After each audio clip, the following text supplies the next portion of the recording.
These are the 4 best playoff risers in the NBA. That's cold.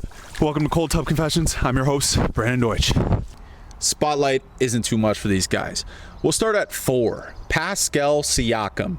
Now, you could have an argument that he's higher than 4th, but I don't think people realize, like, he came to the Pacers, 2 Eastern Conference Finals, won a championship with Kawhi as the second best player, then had Fred VanVleet as his second best player after Kawhi left, still gets to the second round of the playoffs like every year after that until he goes to Indiana, almost, besides that 1 year where they blew it up and they had Scotty Barnes and whatever. You know, he was hurt. I mean, the guy just performs in the playoffs. I think he's honestly become the most underrated player in the league with Halliburton. They're both on the same team. 3's Jimmy Butler. Now, I know he's getting a lot of flack recently, but really, is it really that much his fault? Yes, he needs to take more shots, but he's been hurt.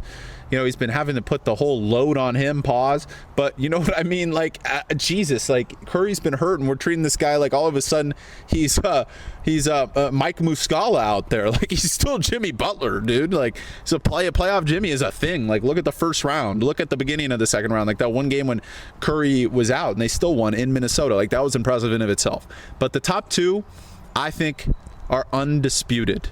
2 has to be Jalen Brunson.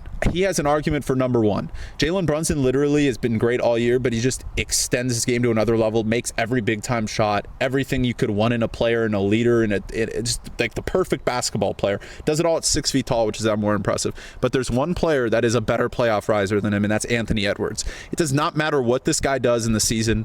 He had some bad stretches on offense. You know, double teams were a problem for him that he openly said. He shot a lot of threes this year. Timberwolves they finished on a 14-4 record stretch to end the year, but they were like, you know, kind of mid all year up until that point. Then you get to the playoffs, and he's Michael fucking Jordan, okay? Like, I mean, did you see that third quarter against the Warriors in Game 4? You could have put prime Draymond Green, prime Scottie Pippen, prime whatever best defender in the league on him, and he would still get fucking cooked by Anthony Edwards. That's how good that you cannot guard him in the playoffs. Like, when he wants to, this guy is a legend in the making. He's the best playoff riser there is.